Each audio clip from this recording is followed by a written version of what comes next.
Hello everyone, it's Karen Burniston here with the class day recording for our December 2023 virtual class. So we are featuring 3 dies this month. They are the Stocking Pop-Up, the Christmas Borders 2, and our Small Script Christmas. So these were the required dies for this class. Anything on these cards that was made using these die sets was something that you die cut. And let's talk about that. So what you did is you first purchased a kit, and if you didn't purchase a kit, you might still be able to get one. We have sold out on our website, KarenBurniston.com, but if you go onto our website and go into the events page, then you'll find a link to the stores that have created kits for this class. And they'll ship, so you should still be able to get one. So when you purchase a kit, what you get 10 days before the premiere of this video by email is you get your PDF handouts that have the full instructions for how to make the cards that I'm going to be doing in the video today. But they also include all of the pre-cutting instructions and die cutting to be able to turn your kit from like bulk materials into something that resembles these, where all of the die cutting has been done already, and we are now to this video, which is assembly. Okay, let's say that you do have a kit, but you didn't realize that there was prep work to be done. No biggie, this video is gonna be right here where you left it. You can follow the link that was in the email that you got from the store or from us, or it's listed right here in your handout on yours. This one's a previous print, so I didn't have it filled in yet. Or there's even a little QR code right here that you can scan with your phone and go right to that prep work video. After you've done your prep work, then in the description box of that prep work video will be a link back to this video for your class day recording. So it's 2 videos for those of you who have kits. If you don't have a kit, you're welcome to watch this video. You can use your own materials and things like that. But if you want access to the PDF instructions and the prep work video, then those are exclusive to people that purchase kits. And like I said, you can purchase those kits from one of the participating stores. All right, let's dive in. We're going to go first with our stocking pop-up card. So the stocking pop-up makes a great little double pop-up, meaning there's a pop-up right here that holds the stocking, and then there's another pop-up in the back that makes the slider, and so things can pop up and out of the stocking. But this is just a really super good generic mechanism that you can use year-round. So for our second card, we're going to double it and make it into a birthday card where we've got the slider sliding up on this side. It's supposed to kind of look like it comes out of the typewriter, and then the word happy is going to pop down from behind the present, so it'll say happy birthday. And just wanted to kind of show how you can use that mechanism year-round. Okay, so we're going to start with this stocking card. And after you've done your prep work, then you've got something that looks like this. And you probably want something like a paper plate or, some way to hold all the little pieces, because there are a lot of little pieces in this kit. So let's go ahead and get those out, and we'll get started.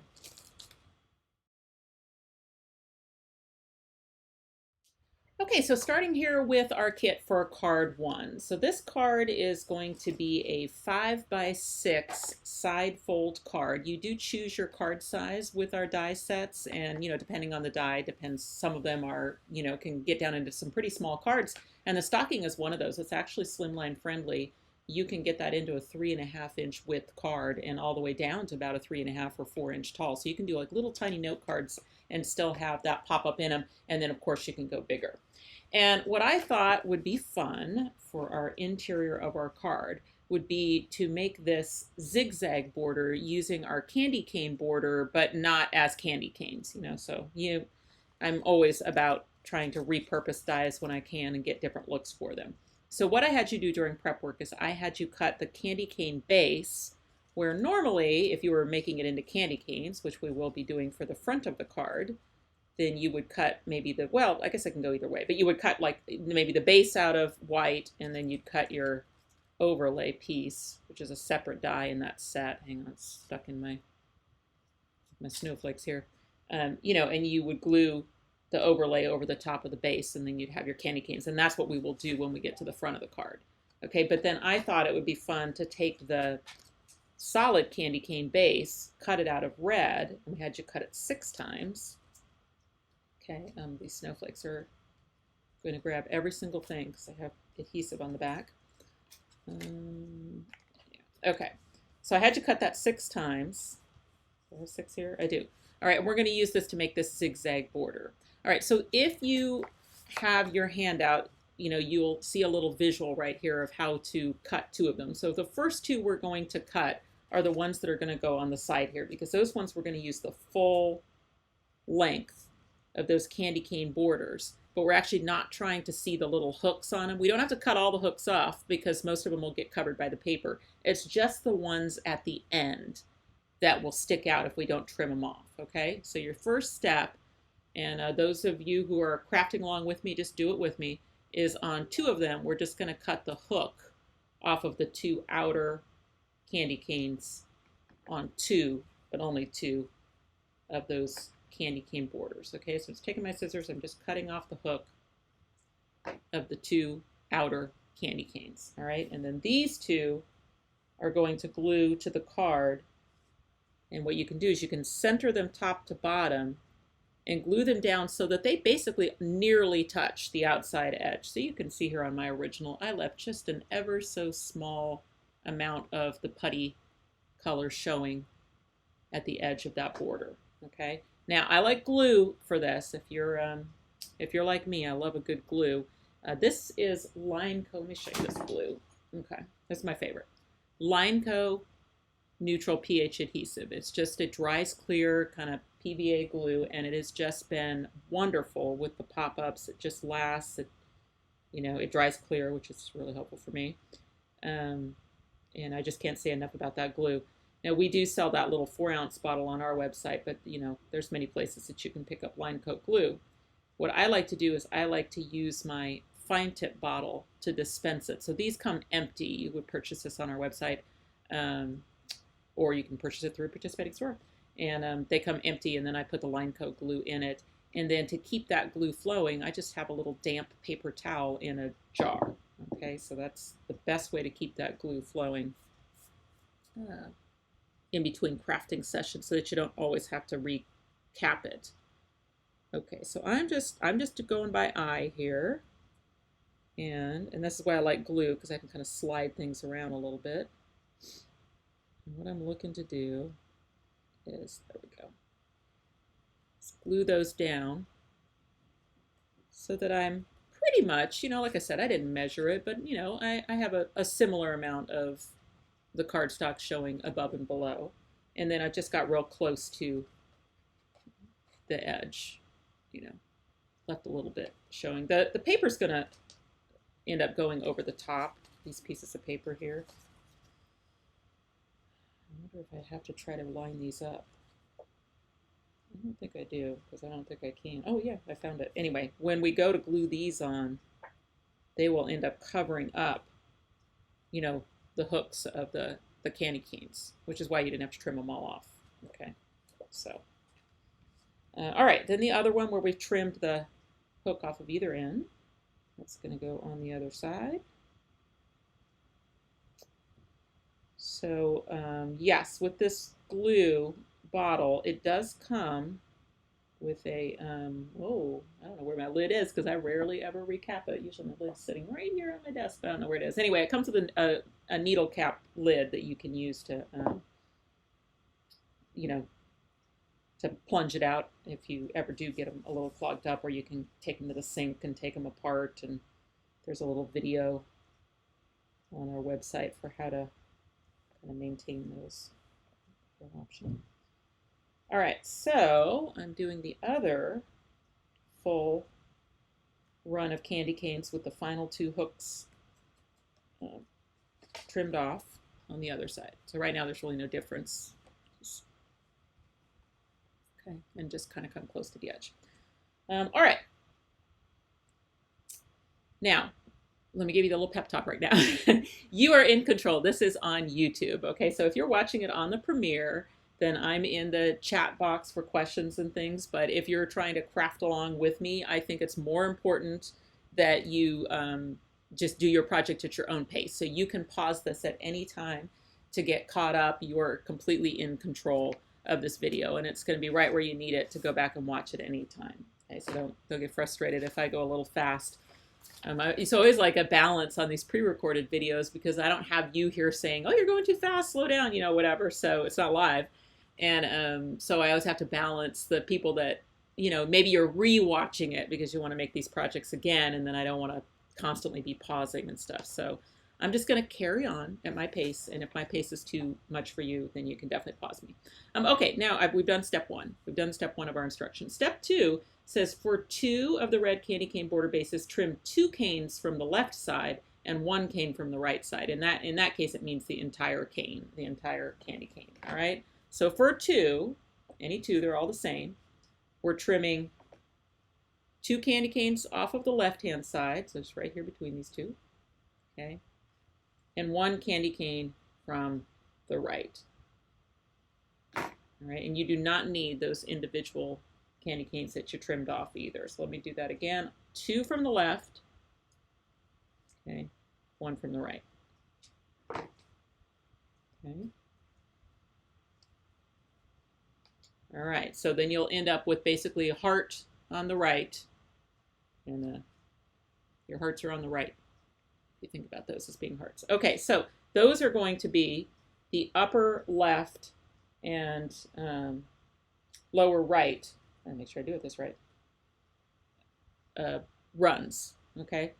So it's kind of up to you as to where it goes, whether you know, because you got a little bit of slidey space in here. So you can kind of just do this to whatever you think. I think what I'm going to do is kind of think about this making a little V right here and leave a little bit of gap at the fold just because I think it looks better. But I think maybe on this one I didn't. Maybe this one I was a little closer to the fold, so I leave that to you. You just want to make sure that you're in the upper left panel and lower right panel with these.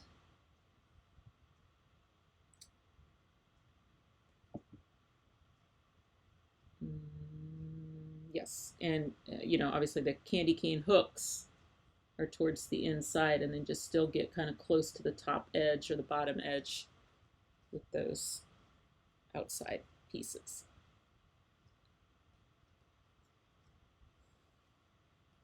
Okay, this one.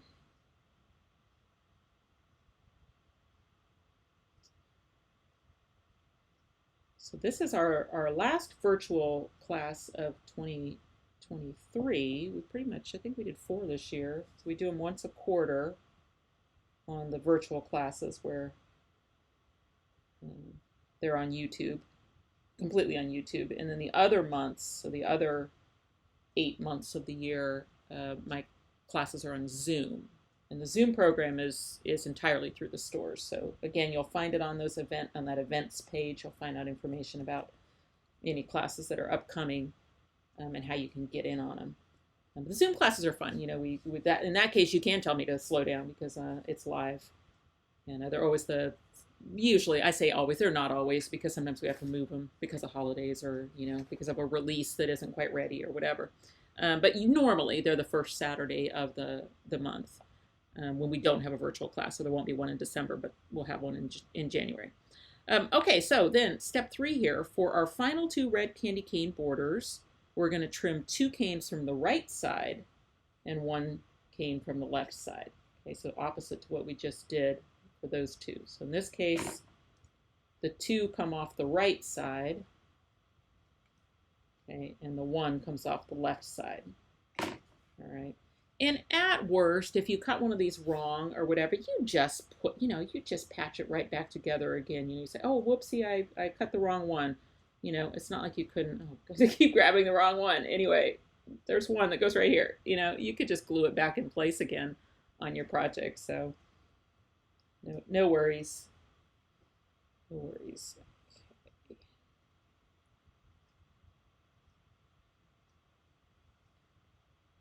I definitely like glue for things like this. So much easier. All right.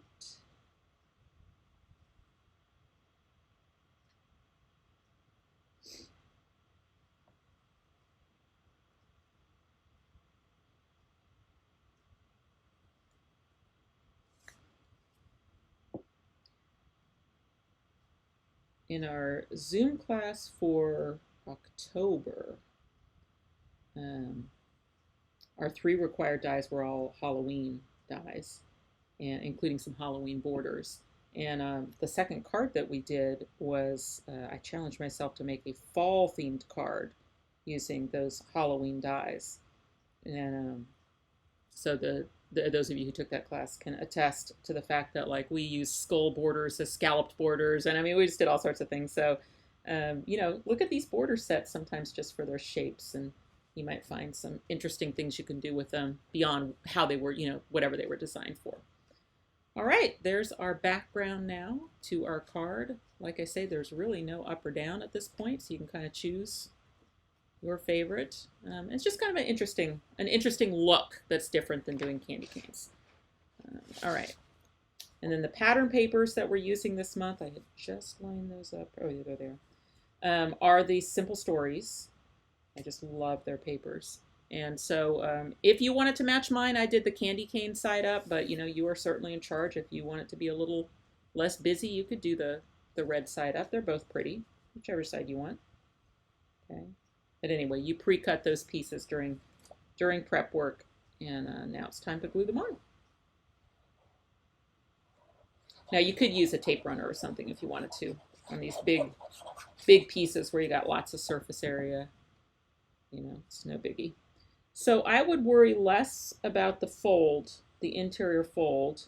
I mean, obviously don't cross it, but more about making sure that you're covering up your hook candy canes over here on the right. So even if that means you're a little bit off the fold over here, I would still, you know, make sure that you cover up all the hooks of your candy canes. With your paper. This one.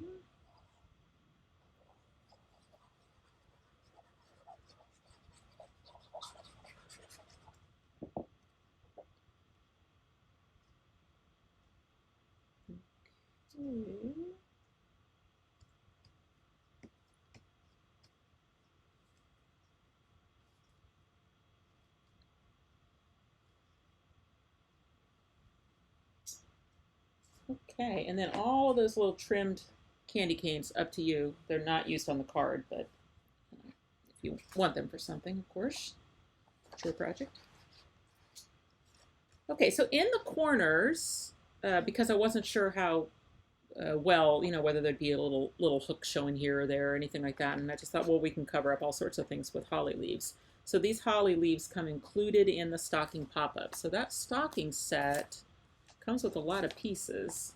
What did I do with my die sets? Here.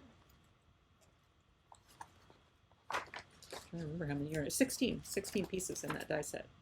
Okay, so in addition, you know, to the mechanism and you get the stocking and the holly leaves and the little berries and all that stuff. So what I had you do during prep work is I had you cut 4 sets that were the lighter green. I need those berries too. And I had you use double-sided adhesive tape. So we're not looking for the dark green. Those ones are going to go elsewhere. We're looking for the light green, and you need 4 sets of berries. Okay. Let's see if I can find it. There it is. There's my 4th one. 1, 2, 3. One more set of berries. Here we go. Okay. So during prep work, I had you put double-sided adhesive tape on the back of the cardstock before die cutting so that it would then push, it would kind of give you the emboss for free, and it would push the paper up through the die and give you those veins. And then we pounced some ink through the die and to highlight that veining. And I believe the color I used was Rustic Wilderness Distress ink, but any green would be fine. I'm just going to stick with what I used during prep work. And then what I'm going to do now, these are all stickers, but as I pull them up, I'm going to just hit the edges with a little bit of ink. Okay.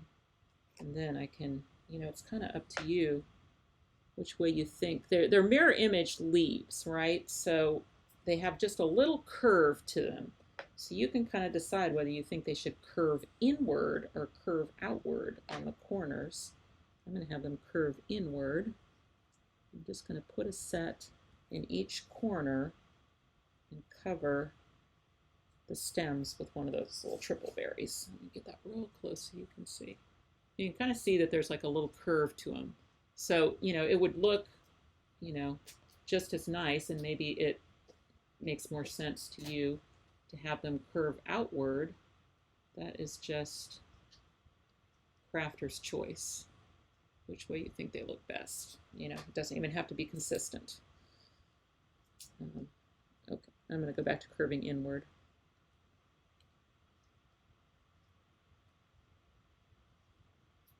Okay, and then we're just going to do that right around the corners of our pattern paper.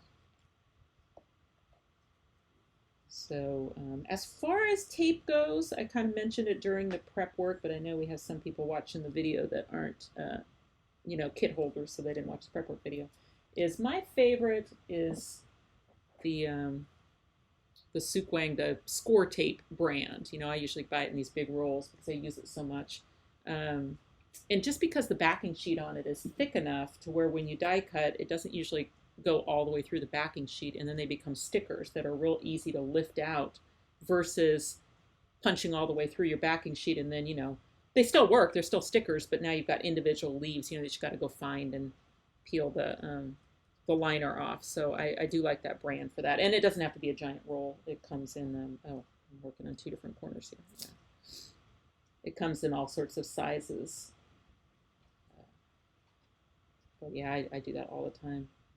Use the double-sided adhesive tape on the back of the cardstock to essentially give me not only the sticker, which is really helpful for classes, but then the emboss for free. You know, I don't have to change out my machine to do embossing. Different sandwich.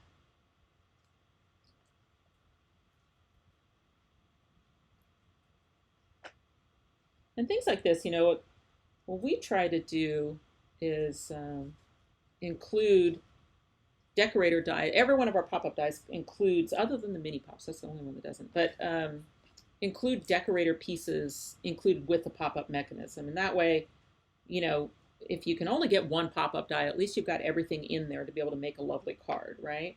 And of course, a lot of these dies are, there's add-ons for them, or, you know, just other things that work. You know, all of our dies really work nicely together. So like I said, you can take this stocking pop-up mechanism and make birthday cards with it or whatever you want. But at least if you can only get the base die, at least you've got things that, you know, decorator pieces to be able to make a lovely card. But that being said, don't neglect looking at your pop-up dies for some of those decorator pieces when you need them. So when you're thinking, gosh, I need a big candy cane, you know, remember that you've got that candy cane in that stocking pop-up, or those holly leaves and berries that we just used. So, you know, they're not just for pop-ups. Let's put it that way. Okay. Oh, yeah. There we go. All right, we are ready for our next step. Okay, let's jump into this pop-up. So first thing we're going to do is figure out where we need to put it. So in your handout, it mentions that we want to measure down 2 3/4 of an inch from the top of the card to figure out where to put our pop-up. Okay, so 2 3/4 of an inch, and I'll just make a little pencil line right there. Okay, so 2 3/4 from the top of the card. Okay. All right, and then let's get out the pieces for our pop-up. So I cut those out of the same color as the background, the lower pop-up anyway, so that they would kind of disappear a little bit, you know, that you wouldn't see them. They'd blend in.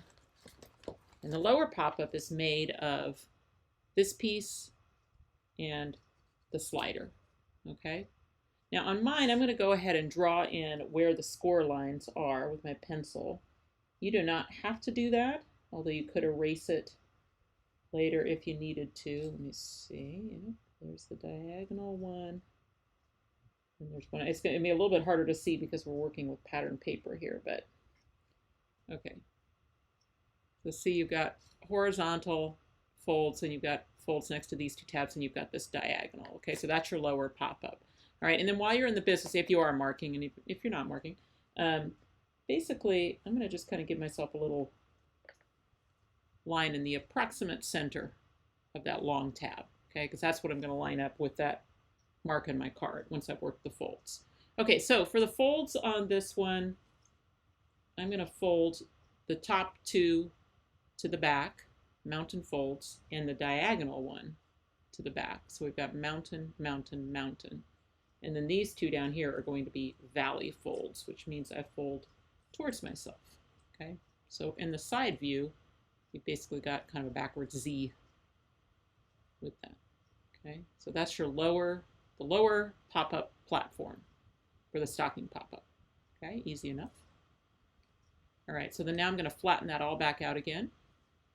Okay, and I'm going to have the center of this long tab here is going to line up with my pencil line. And then for the top, I'm going to use that little notch that's cut in the piece. So that little notch goes right over the fold of the card. So the fold basically just goes right through here underneath, but there's no fold in this piece in that location. So the fold in this piece is on the diagonal, but the lineup is the vertical right here. Okay, so, and what I'm going to do is I'm going to glue down these bottom two tabs. All right, so I'm going to turn it over. I'm going to add glue to my long tab and to my short tab. All right, okay, and I'm going to keep it nice and flat. I'm going to use my little pencil line right there that's in the center of this long tab to put that right on the pencil line that I made. And then I'm looking to have the notch go right over the fold as well. So one thing I can do is just look and see that this lower tab here should look real straight. You know, it should be in line with the, you know, with the card, right?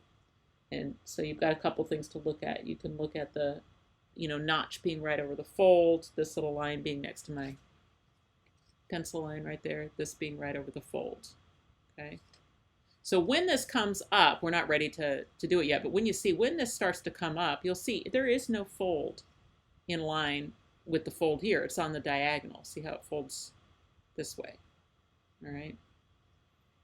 Okay, and then the slider itself is going to attach to those two tabs. So that's going to be our next step. Okay, so here's the slider piece. Okay, it has one fold in it. It's basically between the wide, rounded, kind of tombstone looking part and then this little short tab on the side. And that's going to be a valley fold. It means it folds towards you. Okay, right there. All right, I'm going to go ahead and take my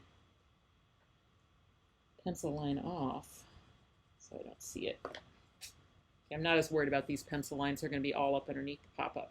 All right, so the rounded edge of this little tab right here is going to perfectly line up with the rounded edge of that little tab right there.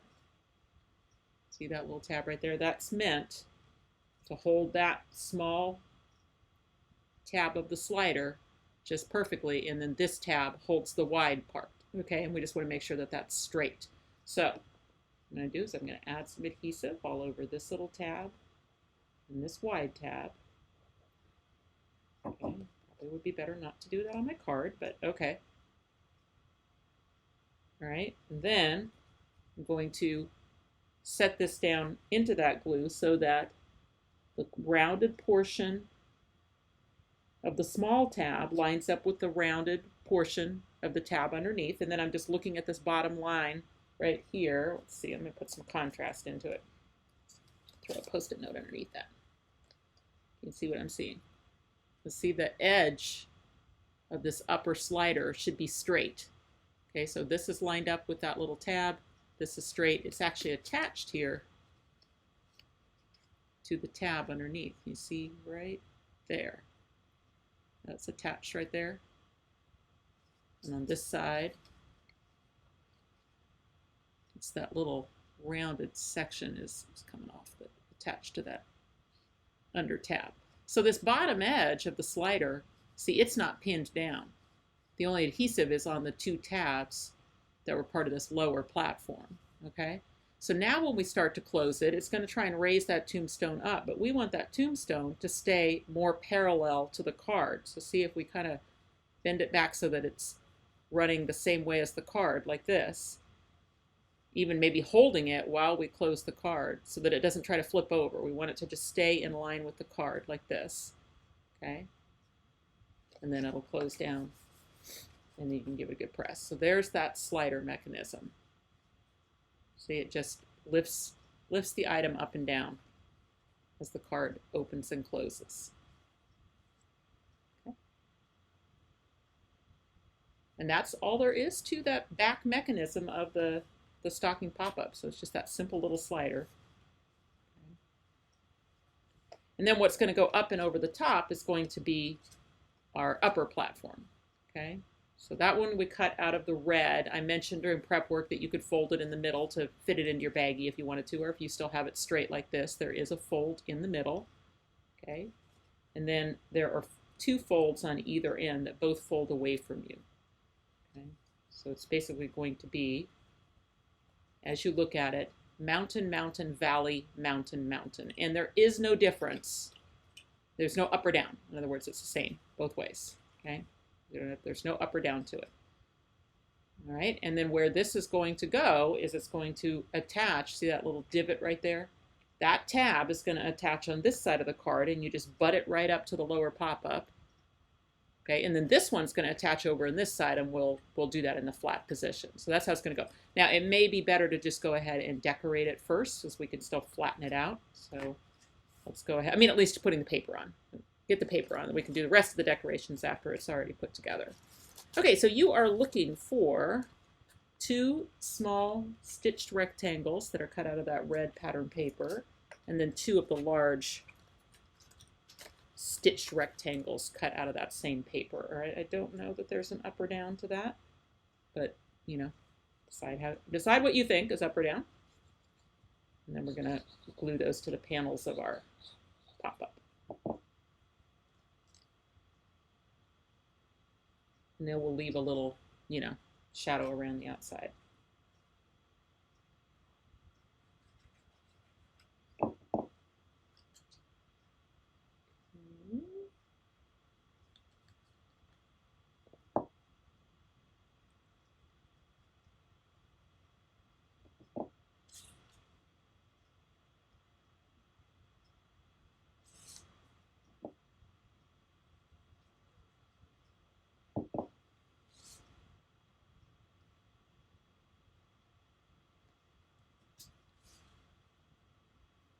Okay, so there's my decorated stocking pop-up upper platform. And now this is ready to attach to my card. Okay, so the little divot, this is what's going to line up next to our lower platform. Okay, and this whole tab out here is going to get the adhesive. So I'm on the right side. On the pretty side, on the top that I've decorated, I'm going to add adhesive to that outer tab. And then I'm just going to flip the thing over. See that divot? I basically want that divot to be lined up, butted right up next to my lower pop-up. Remember, I made that little line earlier. Now, if you happen to be working on a grid, like I am, you can even use the grid to help you make sure this should look really straight. Okay, so you want this to be nice and straight, sticking up the side. You don't want it to be too crooked or anything. But I've butted this right up. If this is straight, then this is probably going to be straight, you know. But maybe if you put this a little crooked or whatever, just, you know, now's your chance to kind of correct things by making sure this is nice and straight. Okay, so we don't ever want to guess, because we might guess wrong as far as where this tab is attached. So instead, we're going to do that in the closed position. So even though this is going to be a valley fold in the finished card, okay, I'm going to temporarily fold it as a mountain fold so that I can get this tab over the top of the one underneath.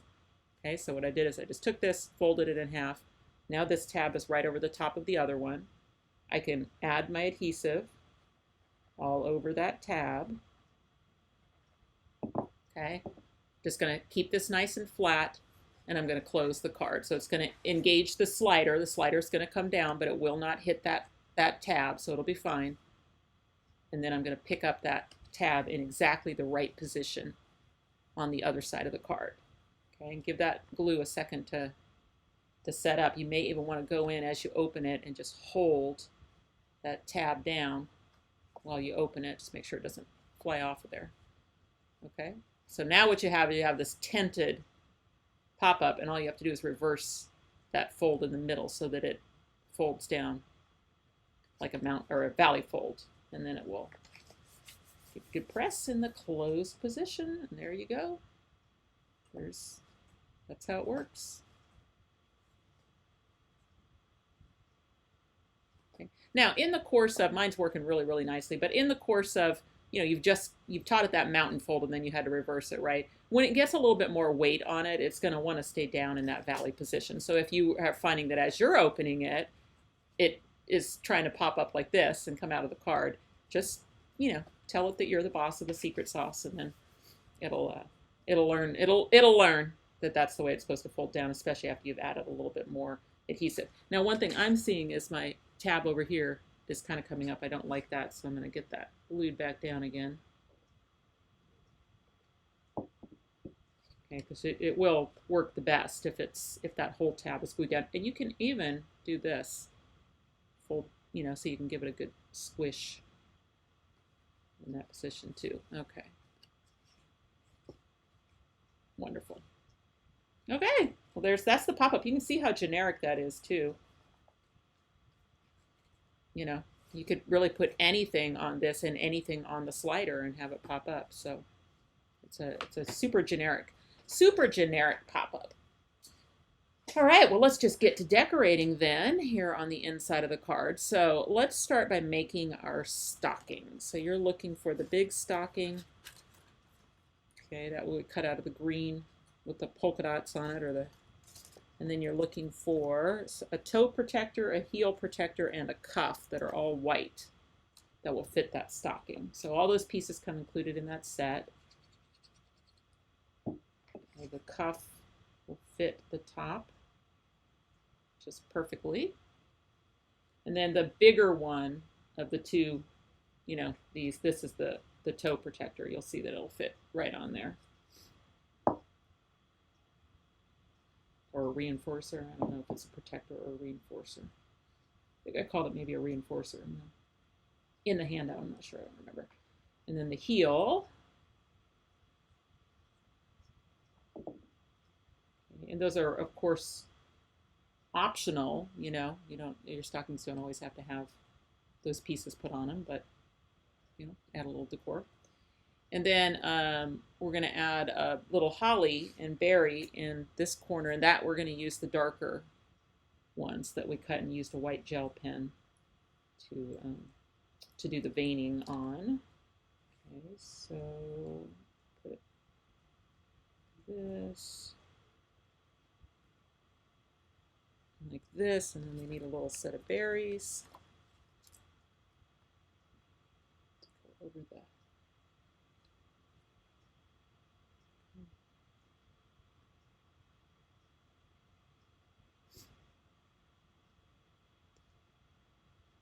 Okay, so for location for this, what I like to do is I just fold my card to 90 degrees, and then I just take my stocking and I basically just slide it in until both the cuff and the toe are kind of touching the fold. And then I'm just centering it top to bottom. So you can see here on my original that a fair bit of the cuff is above the pop-up and a fair bit of the bottom of the stocking is below it. Okay, and then I just kind of give myself a little mental image of where the adhesive needs to go so that I don't end up with stray adhesive. So I want to focus my adhesive in the center section. Okay, and then I just go in, put that on, and then I can close it and give it a really good squish. Okay. That just seems to be a good location. I mean, obviously you can put your stocking at whatever angle and however high or low you want it. That just seems to be a good location, you know, to where the slider comes up and it's, you know, somewhat centered for the, you know, for the contents of the stocking. Okay, so let's talk about stocking contents. So the die set comes with a big candy cane and a present. So what I did is I cut and assembled 3 presents and a candy cane and a little snowflake from the border set. So the snowflake and the little candy cane, those came out of the border set, but all of the main goodies here come in that stocking set. So let's go ahead and make a big candy cane and 3 presents for our thing. So let me see which ones I did. Okay, I did this one with the berries. I guess it doesn't really matter that it's exactly the same, but I'm just going to make it match what I did before. Okay, so candy cane is this, and the overlay, and then, oh, here's present. One more present. Present. go. Okay. So, if you want to match mine, then I did tall red present with red bow. I did tall holly present with white bow. And then I did horizontal, sideways, red plaid present with green bow, I think. Yes. That's what I did. Okay, so the first thing I would do is just attach the bows to the boxes. And I keep my adhesive at the tails of the ribbon and a little bit of the bow since it's going to be sticking up higher than the box. Okay, I'm going to make that one. And the white one, or white and green, I guess.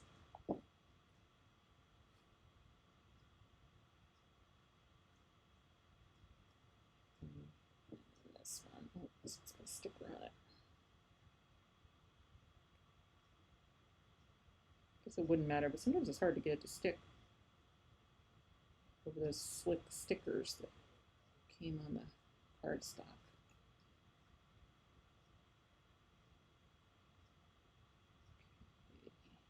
Yep. Oops.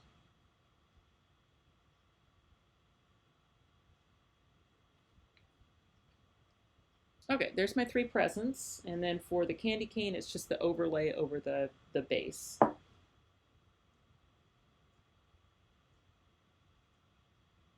What's nice about these overlays, the ones in these 2 sets, the candy cane overlays, is that they don't leave confetti in your die, which if you're trying to assemble a ton of Christmas cards, that is a huge time saver. That the way this one is designed, the overlay, it doesn't have, you know, pieces in the die that you have to eject with a pokey tool after every single cut. So that's a nice feature of those candy canes. Now, one thing you can do, just a styling tip, is you can take a red marker, probably a darker one would be better. Let me see if I have a darker one here. Oh yeah. And you can go along the edge of the white where the red is, like that. Or you could go all the way around, I suppose. You could even go on the sides where the white is if you wanted to, but you can go around. And it just kind of disguises the layering a little bit. But that's very optional. I didn't even put it in the instructions. I just thought I would show it on the video as an idea. Now that you wouldn't want to do if you were doing a ton of Christmas cards. Yeah, leave that part out. But anyway, just as a styling tip, you can do that, and then it, you don't see the layering as much on it. Okay, so there's my candy cane. So the one thing is, it doesn't really matter how you add your little cluster onto the thing, except that you don't want your candy cane placed in such a position so that as it comes down, the candy cane just hooks right over the edge of your stocking. So that can happen. So you kind of want to have your candy cane up pretty high and preferably in the back. So what I'm going to do is I'm just going to follow what I did here. So, and we're attaching these 3 pieces to the slider, to that kind of tombstone side of the slider. Okay. So basically we're attaching it to this big section up here. Not really going to cross the fold because in the closed position it actually folds right there. So you don't want to start folding presents and things like that. So keep it up on this this right hand side. So, and this might be a spot where you use some temporary adhesive, like if you've got a tape runner, you could use a tape runner first to kind of check your positioning of your cluster, and then go in with glue and make it permanent. But the main thing is, if you put the candy cane on, put it up pretty high, and then check it that it, oh, well, sorry. I just made it pop right off of there. Hang on. I'm going to put a present over the top, so, all right. All right, see, mine seems to be fine. See, it's coming. There's just a spot where you can get it where it's like, as it comes down, it goes like this and gets in front of your stocking and then doesn't want to close all the way. So just have it be in a spot where it doesn't catch. Okay, so that seems to be a good spot. All right, what did I do here? All right, then my next one is my green one coming a little bit up the candy cane. So I'm gonna put a little glue on the side of the bow there where Just going to touch the candy cane. Let's see, how far up did I go? Pretty high because I got 3 presents to put in there. So put that up pretty high. Check it. Okay. Oops, see, that little thing was trying to hook. It might fix itself once I put the other presents in, but for now I'm just going to glue it down really well so it can't be a catch point. Nope, now it's fine. Okay, so that's the only thing. You have to watch things that could catch. So you wouldn't want to put pop dots or anything behind these. All right, let's put this one over here. Sticking out. Something like that.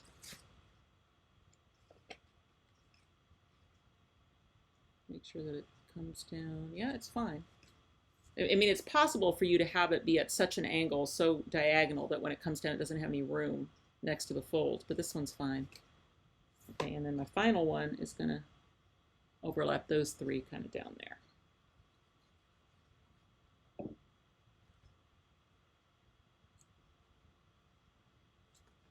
Okay, let me take a post-it note off there.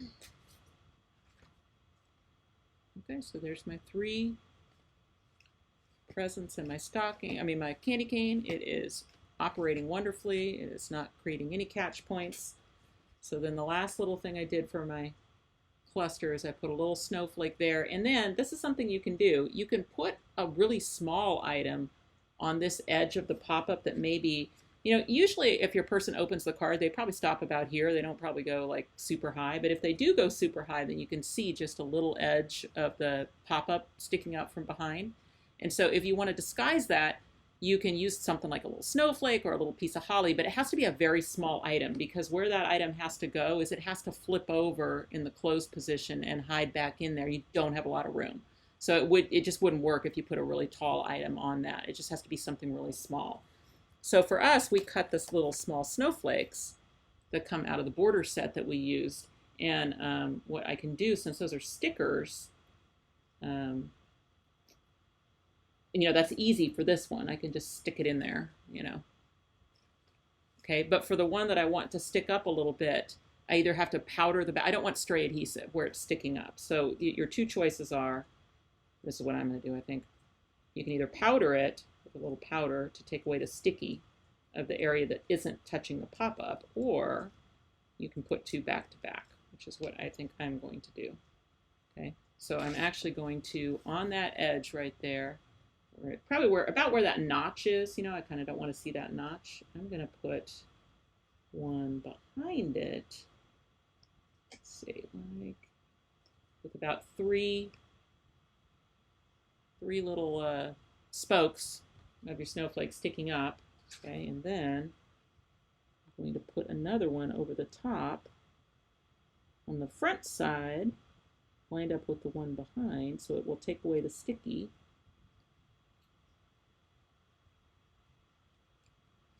And add that little bit of snowflake. So then that snowflake pops up there. Make sure it can close. Ooh, I got a little high with mine. Let's see. No, it's doing fine. It is close though. You can't have it stick up too much. That's what I'm saying. You have to have a really small item to be able to do that. If you want to put anything there, it has to be real small. Okay. All right, there we go. Okay, so while I have snowflakes out, I still have 3 snowflakes, so I can use those here, but I'm first going to put together my ho, ho, ho. So the small script Christmas, we did that in both Christmas and in Halloween this time. That's a much smaller script than our other word sets. Our other word sets are a little bit larger than those. But my idea was, I really honestly had this stocking in mind when I drew those, because I like the idea of having like a small greeting that could fit in this area. And our other word sets, they would be far too large to go there. So I thought it would be fun to have some that were just a really small script. So that's the origin of the small script. And it's supposed to be handwritten, you know, kind of scrawly, I guess, would be the way I would describe it. So I chose ho, ho, ho, and you may have chosen a different one. But it does come with shadows. So you don't have to use them with the shadows. The words themselves look great without, but you come with one. And I had you cut the ho, ho, ho out of the white shimmer cardstock that had double-sided adhesive on the back so that it would be sticker. It would be a lot easier on the assembly. Okay, so there's my little ho ho ho. And I'm going to glue that here to this left-hand side.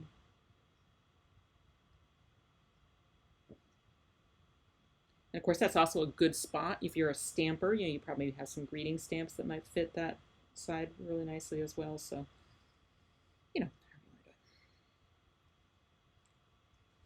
know. Okay, so there's ho ho ho, and then I'm going to add 3 more snowflakes to the piece decoratively. And again, with those borders, you know, those little snowflakes, in the hearts, you know, such a good little, you know, decorator items for, let's see, did I have this stick over? Not much because it's a sticker, so I just had just a tiny bit, not enough to stick the card closed in the wrong position or anything. Oh, what happened? Whatever happened, it fixed itself. Okay, so there we go. That's most of the inside of the card. The only thing we have left is a couple rectangles as a place to sign the card.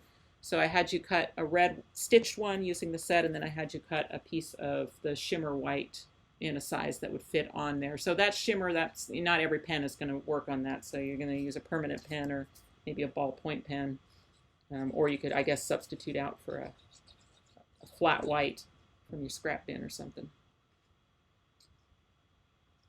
Okay, so then white on red. And then I kind of thought where that looked nice, of course here I've already glued down my holly, but if you can kind of peel up your holly a little bit, you can tuck it behind the holly in this lower corner over here. I just kind of thought it balanced the bigness of the stocking by having that over there. But I mean, you know, it would work over here. If you're a person that always likes to sign your cards on the right-hand side, you know, you could put it here. You could put it, you know, put it wherever you want. Okay, so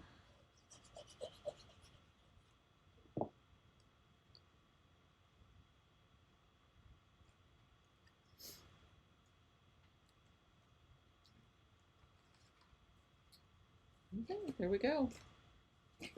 One cool card interior. That stocking pop-up. Okay, let's talk about the front of the card now. What's nice about the front of the card is that we can just build it right on that big piece of paper. Build the entire front of the card and then just glue it to the card. Okay, so we're going to take full advantage of those borders now. So we've got red, we've got the we've got the red grid pattern paper, and then that's going to glue to the slightly larger red cardstock.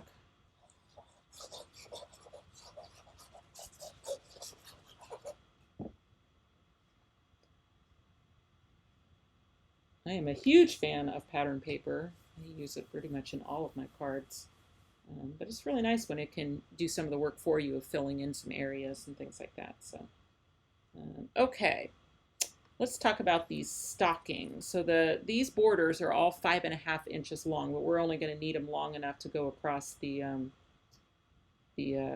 red paper here. Okay, so you can see with the stockings, we really just need 5. 1, 2, 3, 4, 5. So counting from the left, you cut off a row of 5. Okay, that'll fit there. Now then what we're going to add to those is those little cuffs that have come included in the set. So I've got a cuff for each stocking. And that'll just fit right on there.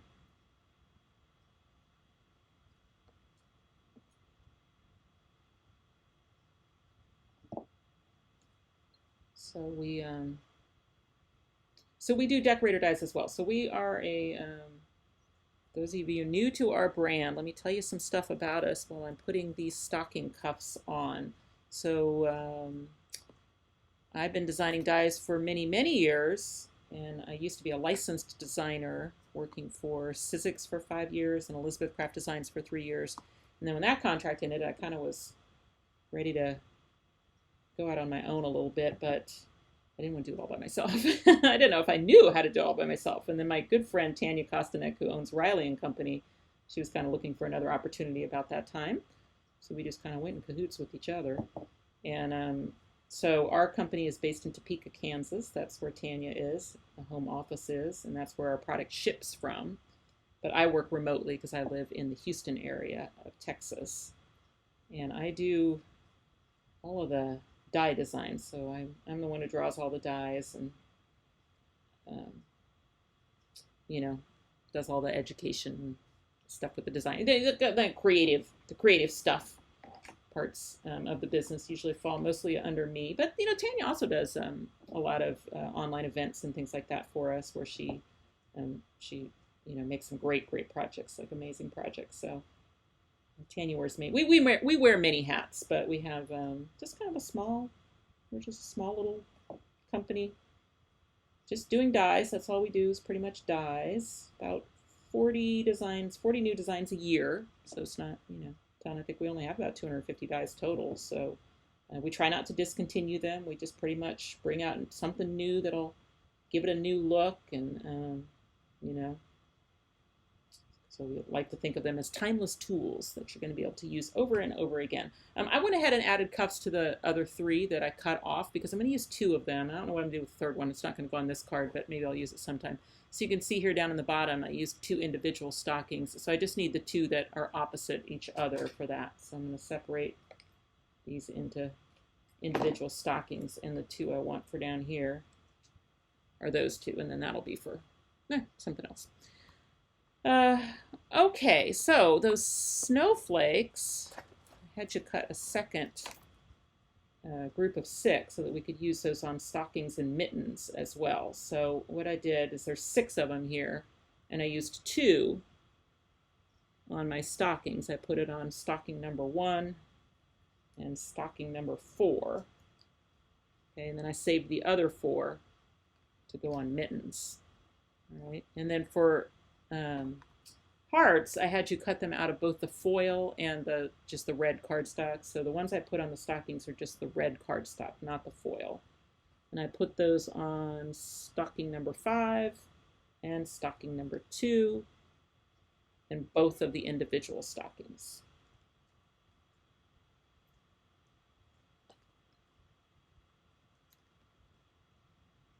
Okay, now I'm going to clean up my cut on that one.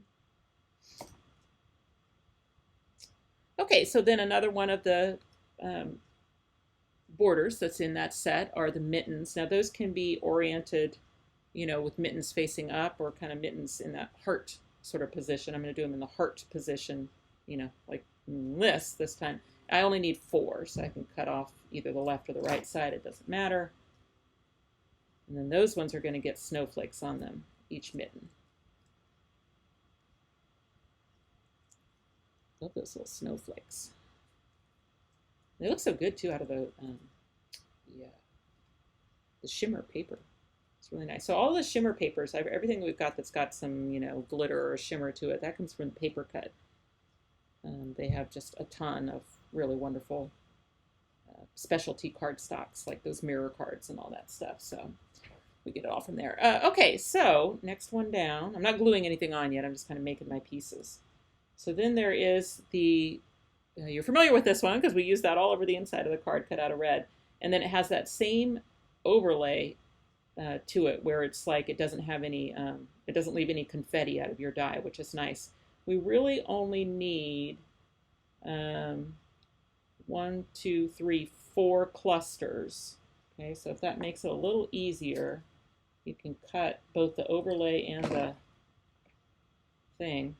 You can cut two off, and then you only have to finagle that overlay is, you know, with 4 sets instead of all of it. So that's where fine tip glue is really going to be your friend.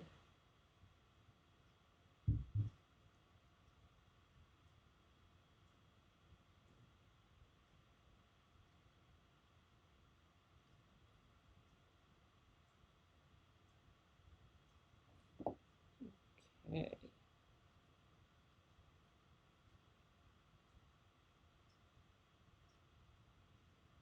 So you got to line up all of them. So it's, you know, that's why glue, you really do want glue for this so you can slide things. it will line up just perfectly with the base. Of course, we're on shimmer cardstock, so it's gonna bite me a little bit in the adhesive, but not too bad. Okay. Here's my cute little candy cane border. And then that's going to glue to this strip of the putty cardstock that we cut separately. So glue that on.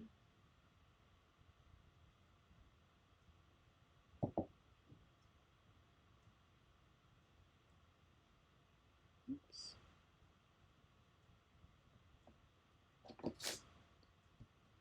And I just let an equal amount kind of stick out at either side. All right, so there's my third row. Okay, I'm getting there. All right, and then for here, we've got holly and another set of berries and some things. Okay, so I'm ready to start gluing. So I think, let's see, I guess it doesn't matter. It doesn't matter what order we do this in. I think what I'm going to do is just go ahead and glue my red cardstock layers to the big piece of pattern paper. Okay, and I just want to center that. I don't think there's an up or down to that holly, so it's pretty much an all-over pattern.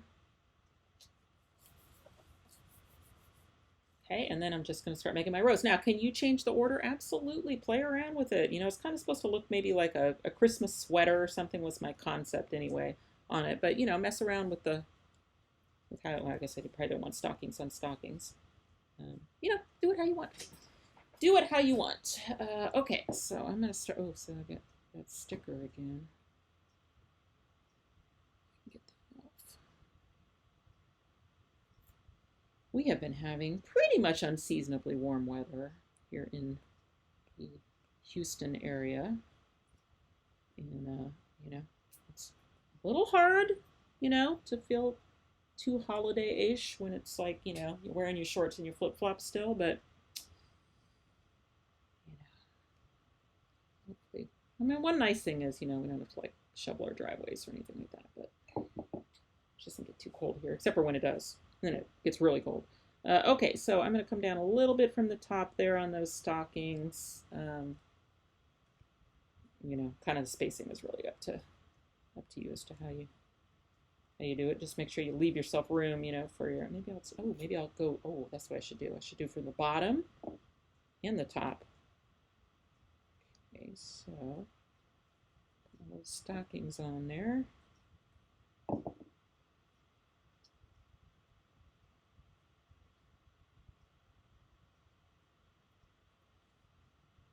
Okay, and then I can kind of split the difference with my other two rows.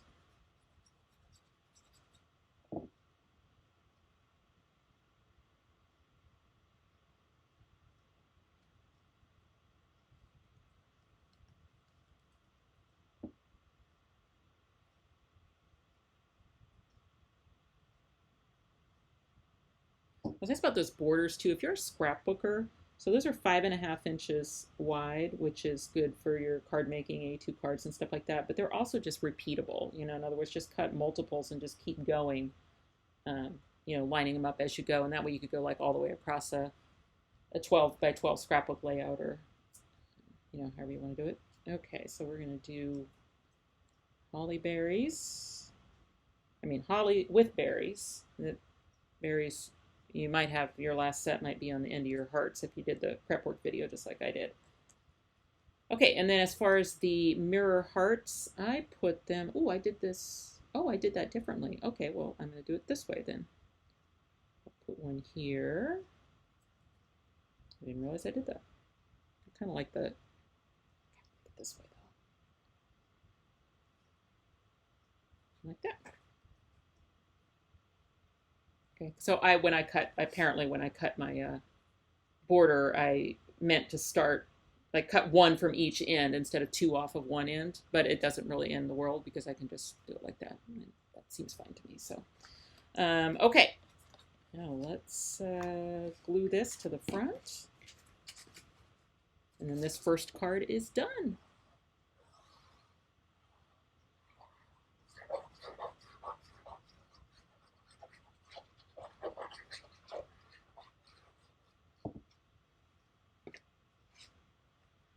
So that card measures 5 inches wide by 6 inches tall. So you'll just use an A7 envelope, like a 5x7 envelope will be perfect for this one, unless you want to make your own envelope to perfectly fit it. But, you know, I just tend to use the next up closest size. So for this one would be an A7. And there we go. And it'll get a little, you know, like once you get it in the envelope and stuff like that, it's like anything when you first make a pop-up card, you know, it wants to open up a little bit on you. But that's good. Okay, so we've got our first card done, Christmas card, and then we're going to move on and do our second card, which is our birthday version of the stocking pop-up. Okay, wait. Even though no time has passed for you because I hit pause, I realized as I'm cleaning up and getting ready for the second card that I never put that little small individual candy cane inside my stocking there. So that's what I did on this one, is I just put that little individual candy cane that comes in the border set, and I just kind of tucked it glued to the stocking there. So let me make that real quick. I was like, oh wait, I have pieces left.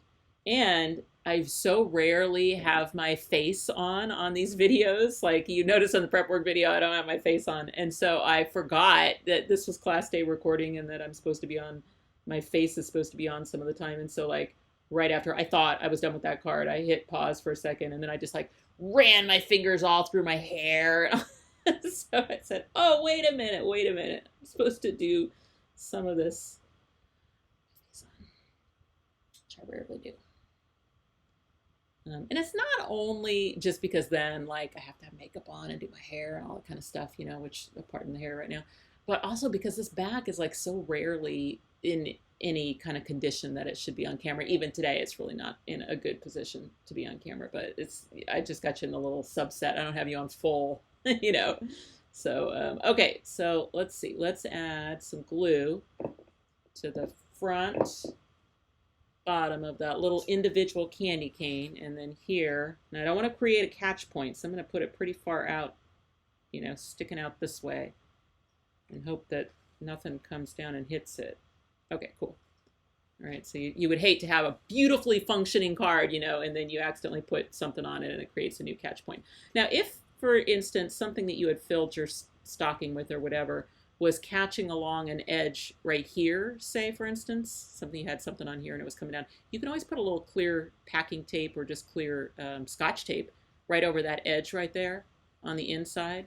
If you ever create just a little small catch point and you're just trying to fix it, or even a little piece of transparency or something, you could glue that in behind there and then it would be slick and it would just slide right across it. So you can usually handle it that way if you need to. Okay, now this card is done and we're going to move on to our birthday card.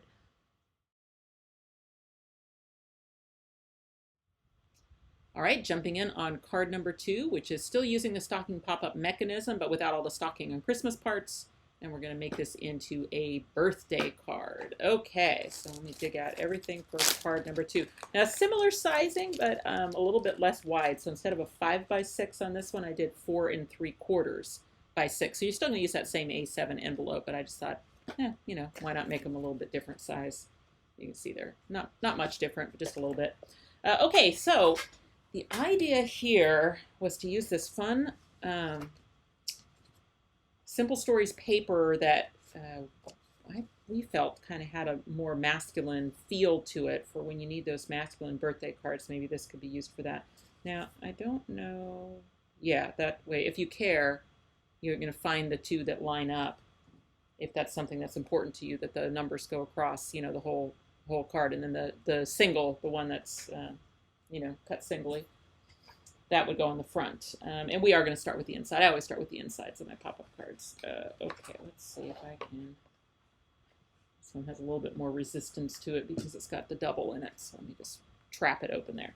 Okay, we are going to start by getting the black card out and then the 2 pieces of number paper. And we're going to glue that inside the card. Once again, it's your card, not my card. If you'd rather have the map up, you do as you please. But what we do in the handout is it does show all of the names of the papers and things. So if you wanted to make this exact card again in these exact same colors, you could just talk to the store where you purchased your kit. Or if you purchased it from us, we don't have any extra paper, but you could definitely go to one of those 4 stores that made kits for this class, and they probably have extra by the sheet paper that they could sell you. So find it from those stores. But this is Simple Stories, papers that we're using this month, or this whole series. So basically, we usually use a paper line for 3 months worth of classes. So we used Simple Stories for October Zoom, November Zoom, and the December virtual class. And then our next series of classes for January and February are going to use Echo Park. So, and we've used Photoplay before. We've used Doodlebug before. Photoplay, Echo Park, Cartabella, you know. I love pattern paper.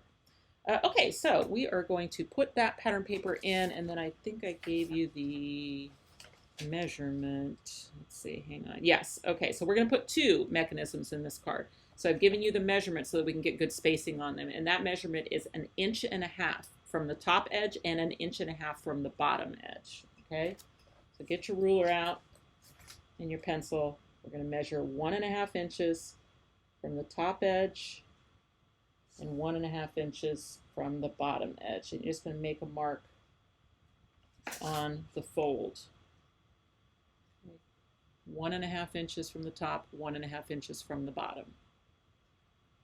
All right, and that's where we're going to build our mechanisms. Okay, so let's take a look at this. The bottom mechanism, boy, that's going to look really similar to how we did that stocking, right? Because it's actually in the exact same orientation. The slider is going right here, you know. So we just built it in the usual manner, but we just built it much lower in the card than on the last one. We built it, you know, closer to the top or in the middle or whatever. But this is the exact same mechanism and the exact same orientation for this bottom one. Okay, then for the top one, all I did is, let's just flip that card over, and then you'll notice it's exactly the same as the bottom one. It's just built with the card turned upside down, and then it slides just like, you know, slides on the right-hand side. Then when you put it back this way again, it looks like they're opposite each other, which they are, but I mean, in terms of folding and all that, you didn't have to mirror any of your folds or anything like that. We're just going to build one of them on the 1.5 inch line towards the bottom. Then we're going to turn the entire card around, and we're going to repeat the exact same process over here. Okay, so it's going to be, this one's going to be easier for you because you've already made the first card. Let's see, what can we use? There we go. All right, open. All right, so basically you have 2 sliders and you have 2 lower platforms. Okay. All right, and once again, I will just go ahead and draw in score lines on mine. You can see where they are. You'll be looking at yours, and you certainly do not have to draw on yours. But those are your score lines for your lower platform. Okay, but I do like to make a little mark in the center. You don't really have to mark it in the center over here because that notch just goes up to it. But this, you know, the center of this one-ish, you know, no measuring, is good for then you know, to line that up with your pencil line. Okay, but before we line it up with our pencil line, let's work the folds, all right? So if you recall, the top 2 fold away from you, mountain folds. This is squishy cardstock. I have no other word for it. Some cardstocks are squishy. You can see exactly what I mean. It doesn't fold crisply. It has some squish to it, or maybe it's just because I'm in a humid climate. But there is definitely a difference in some cardstocks, and that one had a little squish to me. So when I feel squish for my pop-up pieces, I grab my bone folder, you know, to give myself a crisp fold. And I'm going to do the same with the bottom ones here. Those ones fold towards you. Remember, those ones are valid folds. See that one? I feel like it didn't even fold completely on the line. All right. So you've got the valley folds down here, the mountain folds back here. If you look at it from the side, it's an S, or backwards Z, you know. Okay, and then we're going to do the exact same thing with this one. Okay, so the upper, now see this one's folding a lot nicer. This one feels less squishy. I don't know why. Same cardstock. Someone knows. One of you watching probably knows. This one folded just beautifully right on those lines, and it didn't feel like it needed the, you know, the extra oomph of the bone folder. So I don't know, couldn't tell you. Okay, I'm going to give myself a little mark in the center there. So you're looking for two identical lower platforms. Okay. All right, so we're going to glue one of the lower platforms to our first pencil line here. And this is the one that's going to be on the right-hand side. Your numbers should be face up. Make sure your numbers are face up. Okay, and we're going to glue these two tabs down, the lower tabs down, and we're going to use that pencil line for the center of the long tab, and we're going to use the notch, this little notch, to get this area right over the fold. Okay, so I moved my glue to hold my thing down. Okay, so I'm going to get the glue on here, Okay, and then we do this in the flat position, meaning that you flatten this piece out, and you're just looking, which is actually pretty easy because the whatchamacallit, the line, the paper kind of has some little horizontal lines across it too, so that can make it easy to get a good horizontal placement on that tab. So all I glued down was this long tab here and this tab here, this base tab here. These two tabs are glued down. This is right on my 1.5" pencil line, the one that's closest to the bottom. This little notch is right over the fold of the card. Okay, I can check that. I can see if it's coming forward nicely like this. I mean, it can even fold all the way closed. Okay, until it gets the slider on, it's not going to do that zigzag thing. Right now, it's just going to flip over. But okay. All right, then, as you recall, we take a slider. We work the fold that's in it like a valley fold, so towards yourself. That one folded nicely, so it doesn't feel like I need a bone folder. And this little curve right here lines up with the curve of this tab. See, that tab is curved, so that curve, and then this one will attach to the back of the wide section of the slider. Okay, so it'll sit there like that. Okay, so what we're lining up is this curved edge with that curved edge, and that will set the location for this. It's not the bottom. See, it's not this, right? Because then those two don't line up. What we line up is that left little curved tab right there. That's what we line up. Okay. The adhesive goes on this. The adhesive goes on this. Okay. Let's see if I can. Let me see if I can do this in the air, where you can see real close what I'm doing. I'm lining up this curve right here with that curve right there, and then I'm setting this down into that glue, and I'm looking at this bottom edge, and I'm making sure that it looks really parallel with that edge right there. Okay, but where this is getting glued is like basically under here somewhere, not on this edge. That edge is loose, see? And then this lines up perfectly with that tab below. Okay, and if I want to make sure it's working right, when I first start to close the card, it's going to raise up, okay, and I gotta remind it that it needs to stay parallel to the card. So I push down on that right wide side of that kind of tombstone looking piece. I can even kind of hold it so that it stays parallel as I close the card, and then I should have that slider working. Okay. You got another chance. You got another chance to practice this because we're about to do the exact same thing, all right?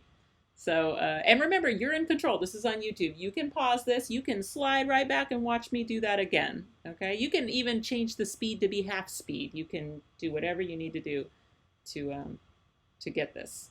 But it does become easier the more you make it. Okay, so what we're going to do is we're just going to flip that card around like this. So now you should have upside down numbers. You've still got a mark at 1.5 inches right there, and we're going to do the exact same thing that we just did. So we're going to take our other lower platform and flatten it back out again.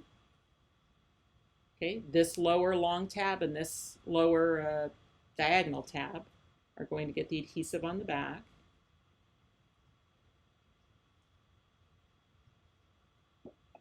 Okay, I'm using this little center of this tab and that little notch right there to line it up inside the card by putting the notch right over the fold, the pencil line on the pencil line, and I'm just looking at the lines in the paper to make sure that it looks like this long tab is nice and straight. Okay.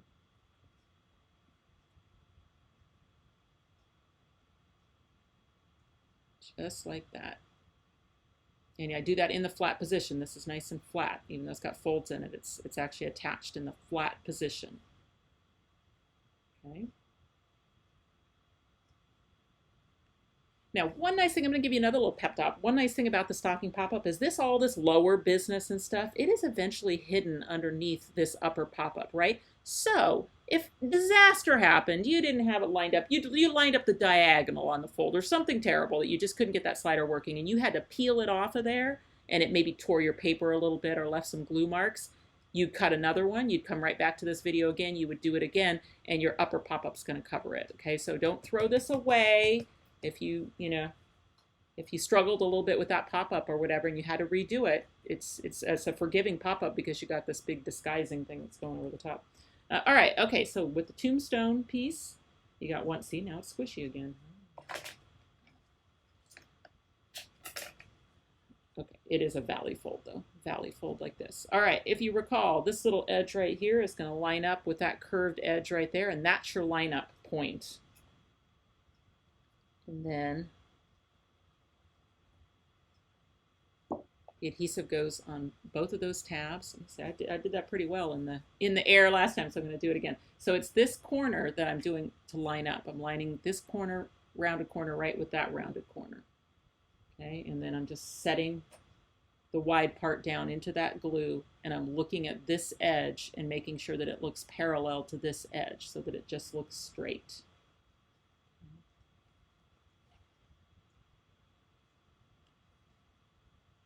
And then when I want to train it, I'm going to start to close it. It's going to lift it up. Okay, and then I have to remind it, wait a minute, I want you to be parallel to the card. So I need to push my tombstone so that it's running parallel to the card, essentially making a zigzag on the side here with the two folds.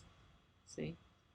And then I'm going to close the card, making sure that my tombstone stays straight with the card.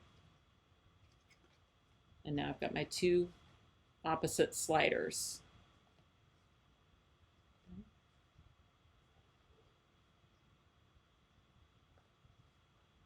Nice. Okay, now we're going to turn that back around now so that the numbers are face up again. Okay, that's kind of an important thing. Let me repeat that. Make sure that you turn your card back around again so that your numbers are face up, unless you're making a creative choice. And now what we're going to do is we're going to take our happy birthday. And now what we did with this is just a computer print. So we don't have, you know, those little small script that we used on the first card, but we don't have one like that yet for birthday. And so we didn't have anything small enough to fit, you know, in this slider. And we're not a stamp company, so we don't have any stamps to use either. You might use a stamp or something on a future card. But if you want to do this exact happy birthday again, I did give you the same printout that was in your kit. I gave that to you in your handout, and just make sure that your print settings are set to 100%, no page scaling, and then you can print them out and then cut them with the die. So that's what we did, is we just took a computer print, glued it to a piece of cardstock, and then die cut with the large stitched rectangle around the words. And then it was a little bit too tall, so it would have stuck out in the closed position. The end of the birthday would have been sticking out here, and the top of the happy would have been sticking out here. I decided I didn't love that look, so I cut. Actually, you know what? I cut mine off after, so mine are all jagged because I couldn't get in there with scissors and do it all neatly. But then when I did the instructions, I had you all cut it during prep work so that yours don't have to be like jagged underneath there. Okay, so I've dropped birthday. I buried it, or I did something with it. Oh, here it is. Okay, so making sure that your numbers are face up, we're going to glue happy to this thing, and we're going to put the bottom edge is going to be right to the bottom curve here, and we're not going to cross the fold with it. So it's basically just going to cover up the wide part of the slider. Okay, just butt it up to the fold over here, and then it's right to the bottom here. So what you can do, because this entire thing is going to get covered, is you can actually add your adhesive all over that big wide section of your left slider. Okay, and then the happy It's going to go right into that adhesive. Just come down to where it's right at the edge of the round on the thing, and then it doesn't cross the fold here. And once you got it set in there, I would just go ahead and close it, because it may shift it over just a little bit, you know, because of those folds, which is fine. It will be fine if it does that. Okay, so there's happy. Happy is happy. And then we're going to do the same thing over here with birthday. So this big wide part of the slider is going to get the adhesive.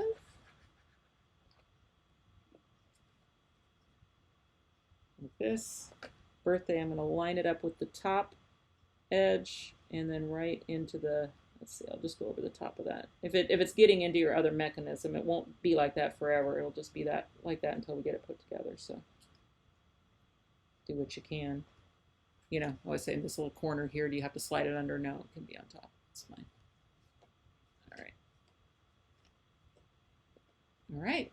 We've got our happy birthday.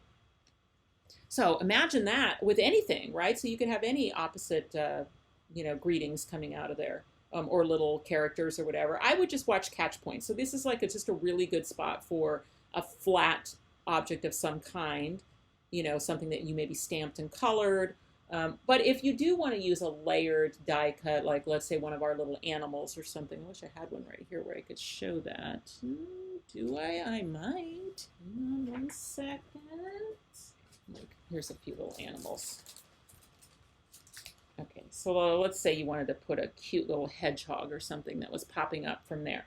And you, as it was coming down, it was catching, you know, maybe it was catching right there. Okay, so that's that spot that we talked about where you could put a little piece of transparency or something over the top of it, almost like you were picture framing your layered item, so that over the top was smooth with a piece of, you know, something clear.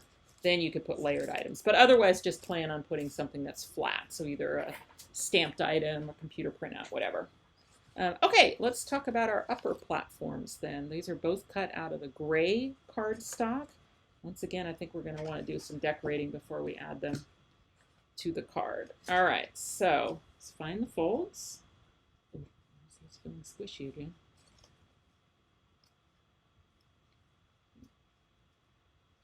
Okay, I'm going to hit it with my bone folder.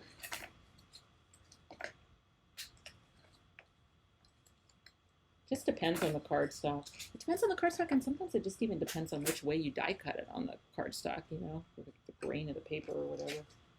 Make a difference. Or it depends on what the weather is today. Or...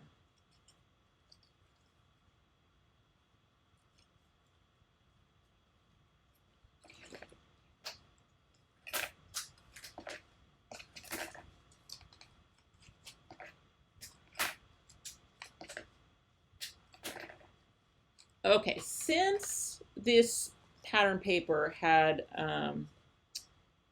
typewriters in it, I just thought it was the perfect opportunity to put a typewriter on the section where the birthday would come up like it's coming out of the typewriter. Okay, I didn't think it made much sense to have an upside down one over here, so I just did that one with polka dots. But this one bottom section here, I did use, had you die cut one of the typewriters out of the pattern paper. So that one's going to get a typewriter, and then we're going to get spots, white spots in the other ones, and then you should have little small spotted ones for the sides.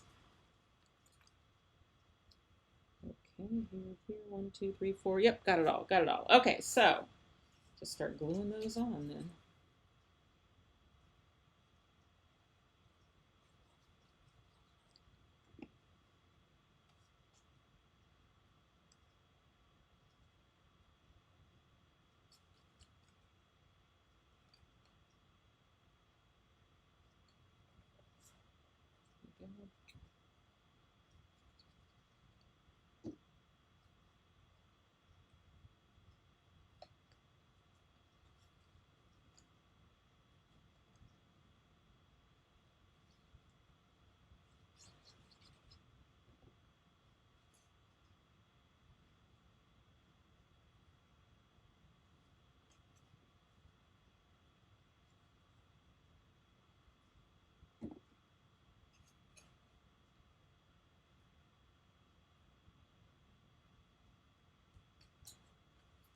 Okay, here's the one for the bottom for the around birthday. Okay, and then this one is going to get polka dots everywhere.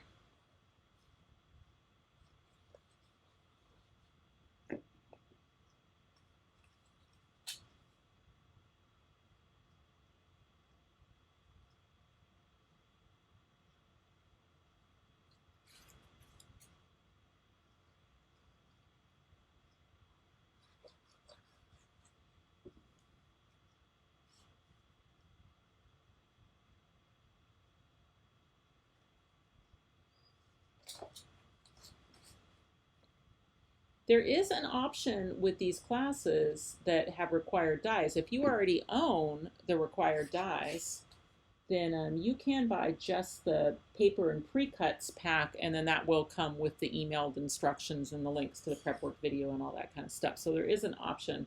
The $30 option gets you just the paper and pre-cuts. Now, you still have to do your own die cutting, and you still have to have those required dies. But so if you don't have the required dies, the better deal is to bundle it all together, because you get a little bit of a discount on the dies that way. But if you have some or all of the required dies already, you can buy just the paper and pre-cuts portion of the kit. And when I say pre-cuts, what I mean is, and we didn't have any on the first card, but for the second card we do, when we've used pieces out of die sets that are not some of the required dies, then those pieces are pre-cut in your kit, okay? So in this case, the Celebrate and the Cupcakes and the Swirls were not part of the required dies, so those have been pre-cut for you. And you would get all your papers and your pre-cuts and everything, but no dies included is one of the options. So you can definitely check out one of those stores, which, you know what, maybe I'll just put the links in the description box below.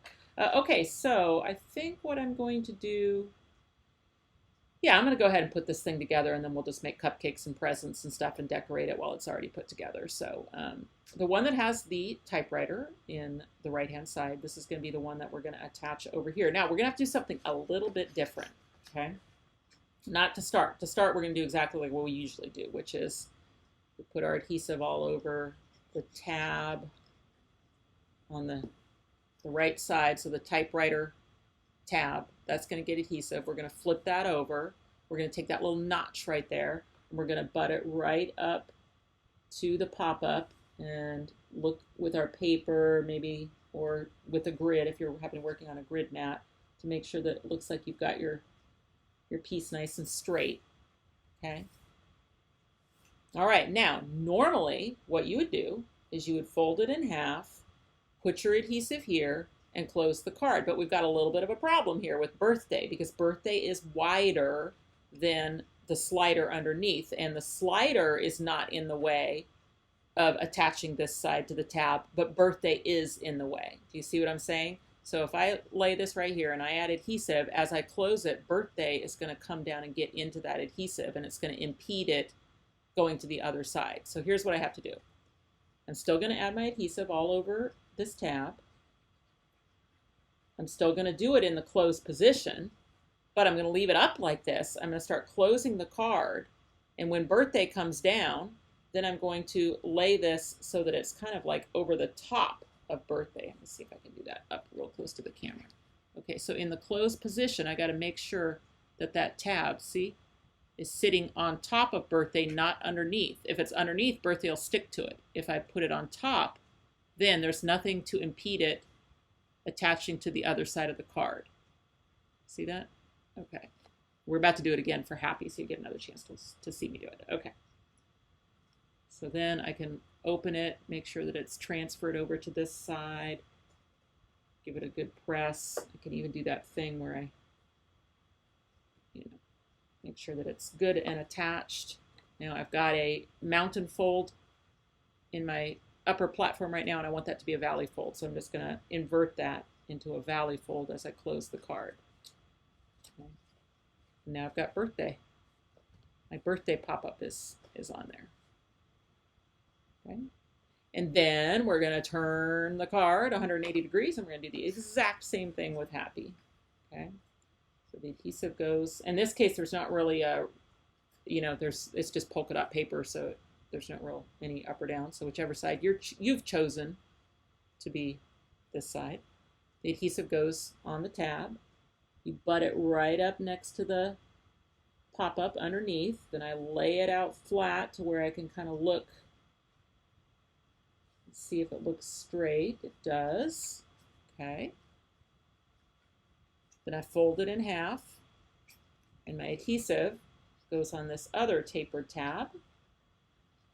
Once again, I've got happy in the way, all right? So if I just lay it down and close the card, happy is going to get into the glue. So I've got to make sure that it rests, that tapered tab rests on top of happy as I close the card and pick up that tab in exactly the correct position for it to fold flat. Okay. Then I open it, go in there, give it a good press in the open position, make sure it's, this paper has like a little slickness to it, you may have noticed. So, okay, and then I just have to invert the fold in the center so that it folds down. And there you go. There's our little opposite thing. So how generic, right? Anything, could be anything. And it can be in any color. So, you know, we're making these kind of like masculine colors today, but you could absolutely, you know, change it out for any kind of papers or whatever you want, whatever message you want. So anyway, that's a fun thing to do with that pop-up. All right, so let's talk about the decorations. All right, I mentioned the pre-cut, so let's talk about the 2 dies that were used for the pre-cut. So those are not included in the kits, but those stores where you bought your kit, or us obviously, have these for sale if you end up wanting to make this exact card again.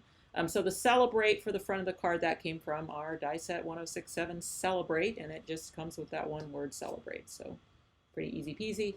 The Cupcake came from our Cupcake add-on. So the reason this is called an add-on set, this is the pieces that are in it are just the cupcakes themselves in this triple shadow to go around the cupcakes. And the only thing that makes it an add-ons is that that triple shadow has that little tab attached, which you can cut off if you just wanted to use the cupcakes on their own. But if you happen to own our landscape rectangle accordion, this can replace the rectangle to make a cupcake accordion, which, boy, wouldn't it have been good if I had one of those out.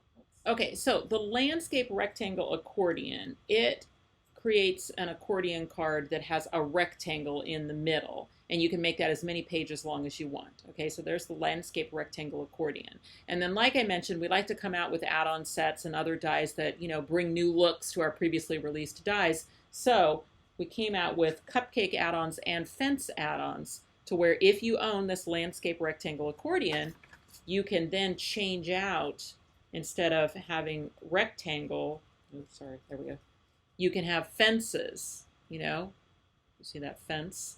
So it replaces the rectangle, or you can kind of even do a mixed thing where you do like half a fence and half a rectangle, which is what I did on this one. And then the cupcake is like that as well. So it replaces the rectangle, and then it becomes a cupcake accordion. Or you can do a mixed accordion, you know, where it's cupcake, rectangle, cupcake, whatever. So that's kind of how our dies work.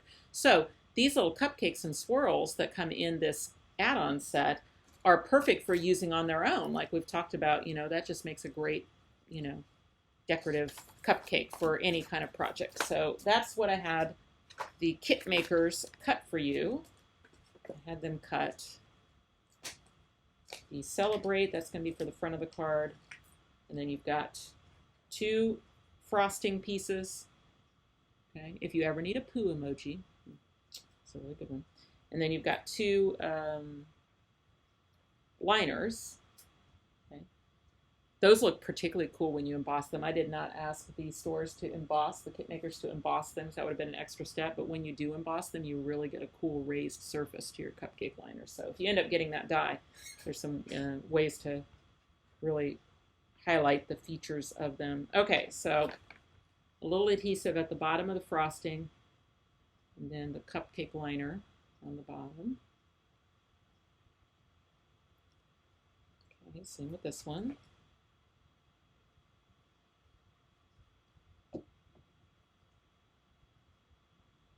Now the cupcake add-on set does come with a die that will cut a bunch of sprinkles, but I did not have the kit makers pre-cut that for you because I thought it would be fun to make our own sprinkles using that candy cane overlay. So I had you cut the candy cane overlay. I said get at least 4 candy canes on a piece of this black shimmer cardstock that has double-sided adhesive on the back.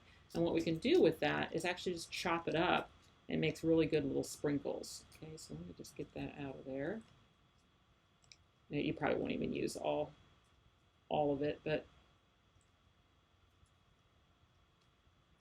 get that out. You know what, I'm just gonna get out what I can for now. Okay, so all I did is I used the big chunks, you know, of the thing is, oh, this one wants to take a, see, and just be a little sprinkle. So you can, you know, just, there's different, I've kind of stuck with mostly the bigger chunks. Let's see, I used one. Looks like I used about 5 or 6 chunks. The ones that are up on the curved area of the cane, those kind of look a little different. They have a different shape to them, so maybe you want to grab one of those. See, just basically making some fun little chips on each of your cupcakes. As many or as few as you like.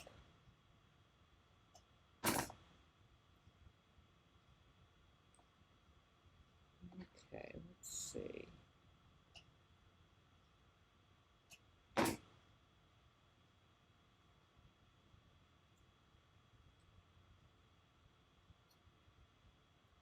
I don't think I'm going to do about that many. About 6. Okay, so the little skinnies might be kind of interesting too, because they would look like those skinny sprinkles. So you could throw some of the skinnies on there too. If you wanted to.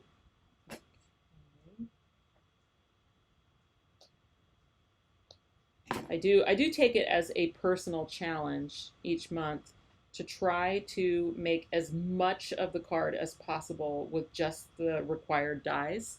Not only because I think that that's cool for the students to be able to try and get as much of a whole card as you can out of those required dies, even if that means repurposing things like candy cane overlays to become sprinkles. But it's easier on the kit makers too, because then they don't have as much pre-cutting of pieces. And that's really honestly changing the format of the classes from where every single thing is pre-cut to where the students pre-cut their own pieces now has been just revolutionary for my ability to teach every month, because I'm not spending, you know, hours and hours and hours pre-cutting a bunch of pieces for everybody. And the students have reported that they really prefer it this way, because they only have to prep 1 kit. They don't have to prep 40 or whatever, you know, how many people would be in a class. So, but they learn so much about using the dies from doing their own die cutting. So if you've ever come to a class, everything's pre-cut for you. You didn't learn any of the tips and tricks, you know, for how to actually use the dies. You just assembled a couple cool cards.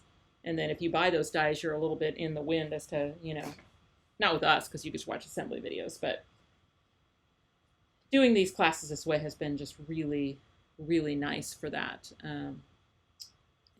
Okay, so when you got your cupcakes with sprinkles, I put them in upper right and lower left, and then I put a silver swirl kind of over the top of the cupcake and hanging off a little bit of the pop-up. Now, if I had it to do over, which I do because I'm making a second one, I wish I would have supported this little edge a little more. I basically had the skinniest part of it with the tail, and that's just so weak. I probably should put another one behind it. So when I do it, I'm just going to have only a little bit sticking out, so that it has better longevity, I guess, so to speak. Okay, so where you put this is up to you. I basically just lined it up with the bottom edge. I didn't want birthday to come up and hit it or anything. I'm just kind of centered. So a little bit of the frosting is sticking up over the edge right here. Okay. And then I'm going to put, oh, what if I just flipped it around so that that might be better even. So the wider part is sticking out over air instead of the skinniest part. Or maybe I'll keep it mostly on. It's up to you. It is kind of cool when they hang off a little bit though. Move that over just a smidge. Okay. Best way to give it good pressure is in the closed position, or pinching against your fingers. So don't just kind of mash it. Although with this one, you technically can get to a flat, well, it's hard though. So either pinch against your fingers like this, or close the card to give it really good pressure. But try not to just mash down on an already pop up. Okay, then this one over here. This time I still went to the bottom, even though a little bit of the frosting will stick up. It shouldn't impede Happy. Happy shouldn't hit it. Happy will be behind. Okay, and then you've got another swirly do. Once again, those cupcakes and those swirly doos, man, I use those all the time, even when I'm not making that particular pop-up.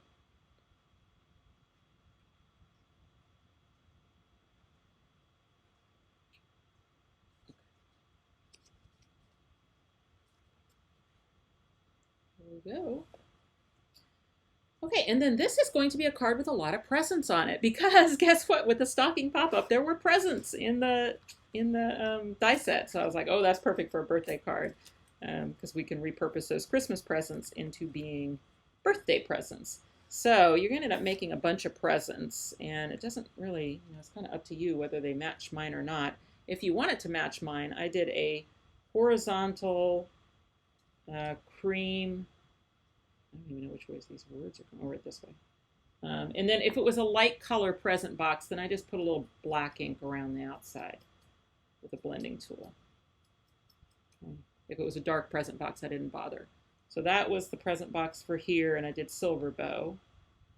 And then I had you cut a present box that had some of the numbers in it just as texture. I didn't even bother, brushing those with ink because it's not going to show up very much anyway. And that one I did as a tall box with a teal bow. Okay. And then we did that same thing as we did on the last one, where I had you die cut the stitched rectangle to use as a place to sign the card, but then I had you just cut with your trimmer some pieces to fit in the center. Okay. And on this one, I left the right one open for signing. And on the left one, I did a horizontal cream present box with some black ink around it, okay, and a black bow. All right, so those are the pieces I will start assembling now to finish out the interior of my card. It doesn't really matter what order you do it in, and of course you can change it up too as far as where it goes or which presents you use or whatever. Whatever you want to do.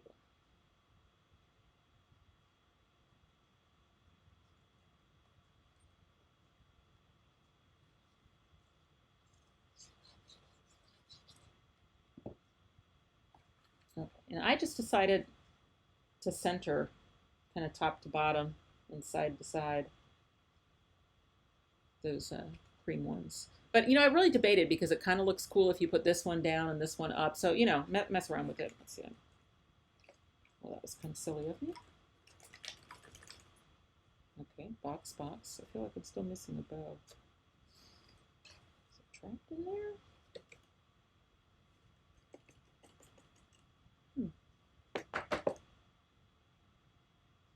Don't see it.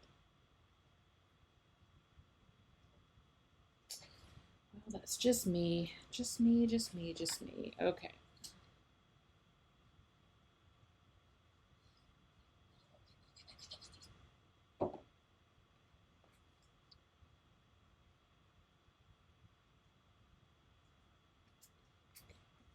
This one is a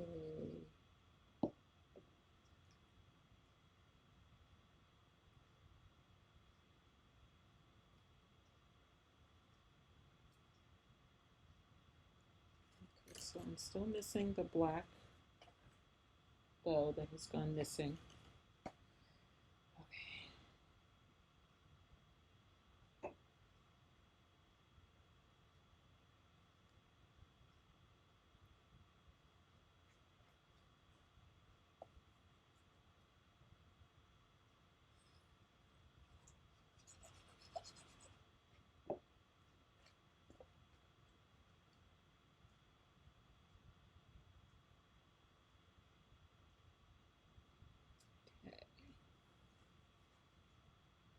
there's that.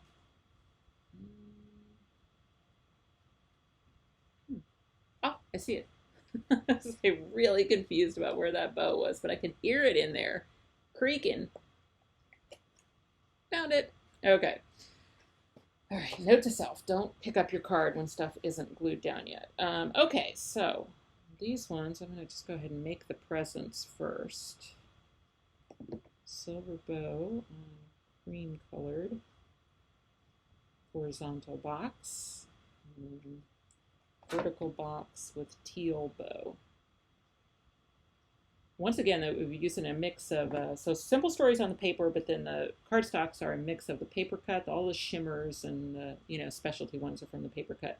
And then all your regular colors and stuff came from My Colors cardstock. So the gray and different ones like that. Okay, so then just make a pleasing arrangement of your two presents.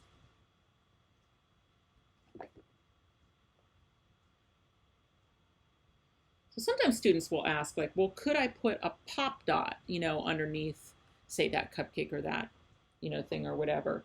And you could. It will make your card even thicker. You know, it's already a little bit thick with the pop-up and stuff in it.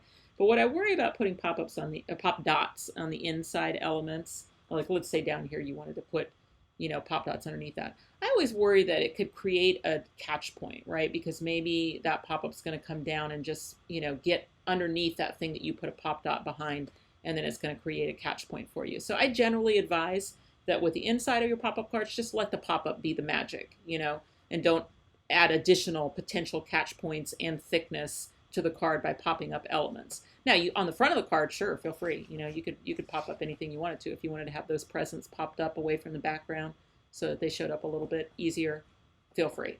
You know, that's up to you. Okay, so front of the card.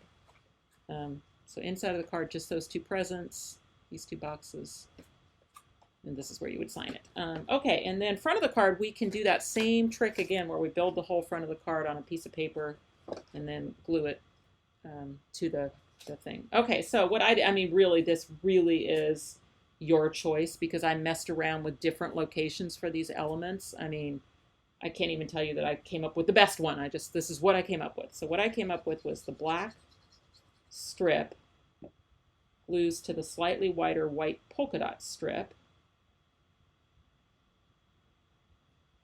Okay. And I essentially put that about halfway. I mean, it looks halfway to me. Let me look here. Oh, here's a ruler. Okay, so this is a 6-inch wide card. So yeah, so basically it's just pretty much perfectly centered. Seemed to be a good spot for me. So let's see, I'm on my grid. So 3 down, something like that. And then I just filled up this space down here with some presents in that that old-timey camera that you die cut out. So that's kind of what I did. I kind of had and then I just let the numbers. I mean, numbers for a birthday card. That's what I thought was kind of cool about that paper for birthday, was that I had numbers on it. So, but it wouldn't. I mean, there's plenty of ways to do it. Like typically, if we were in a Zoom class, then when the students make like a creative choice and they change something up, then they'll, you know, we'll highlight them and they'll show the whole class like what they did and stuff. So, you know, creative interpretations are always welcome. And I also love teaching because I learn so much from my students too, because I just always get all sorts of cool tips and tricks or suggestions, like,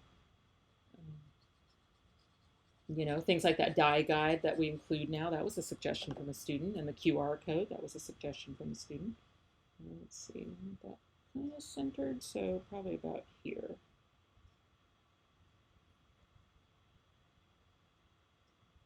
Yeah. Well, I guess that's not quite 6 inches, so here, come up a little bit. Okay, I'm gonna go there with it. All right, so then what I did is I just found a spot for my old-timey camera. And again, these ones you could pop out if you wanted to, so I kind of put that one over here. Okay, and then I just created 4 presents from the leftover pieces. Do I have 4 presents? I might be only creating 3 presents from my leftover pieces, but I have 4 bows. I must be missing a gray present box. On the floor. Okay, well, we'll just carry on.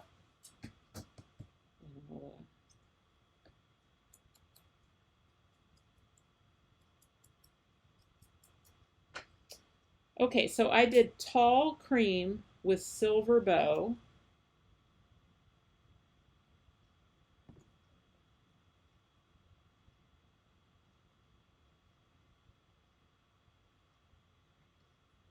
I did horizontal keys with teal bow.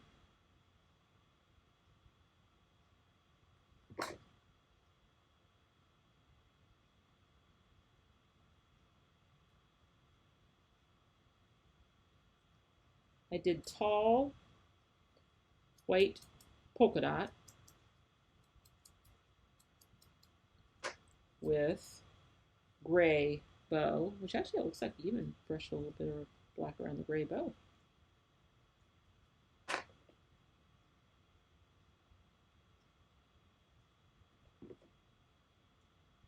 And then my final one was a gray horizontal with a black bow. So I just need to cut another gray box or find the one that I dropped. Okay, I just cut another one. I'm sure it'll turn up, but I was like, it's too short. Let me just cut another one real quick.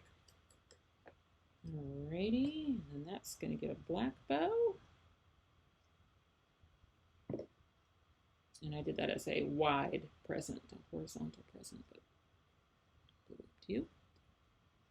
Okay, and then I just have to find a pleasing arrangement. Okay, looks like I did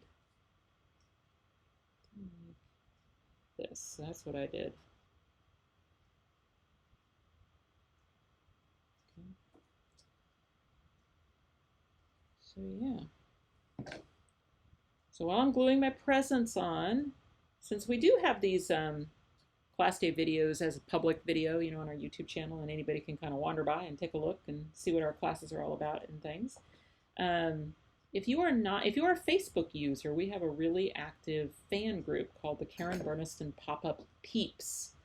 And that is a great source of inspiration for our dies. People are posting ideas from, you know, all over the world. And just really fun, nice, kind groups. So you just have to look that up on Facebook, Karen Burniston Pop-Up Peeps. You'll have to request to join and answer a couple questions. And the questions are really just to make sure that you're a crafter and, you know, haven't wandered into the group for some other reason. And then do make sure that you look at the rules. So, I mean, we're pretty open kind of group as far as, you know, you can mix products and stuff like that, but it is a brand group, so you do have to make all the pop-ups and stuff have to be made with our brand dies, and you know, you have to be kind, and, you know, just read the rules. Just read the rules about what you can do and stuff in the group. But I love that group. It's so many great ideas from people posting, and then of course we are on Instagram and Pinterest and places like that. But we and YouTube, obviously, you can subscribe to this YouTube channel. So I do assembly videos for all of the dies, all of the pop-ups for sure, but then even things like charm sets and anything that, you know, I don't do a assembly video on word dies, but anything that has a little bit of technique to it, you know, or layers or something, I'll do an assembly video on it. And you'll find that on this YouTube channel. Just look at the playlist and you'll see one that's like for the die sets, you know, assembly videos. And then there's another playlist that's the card making with dies videos.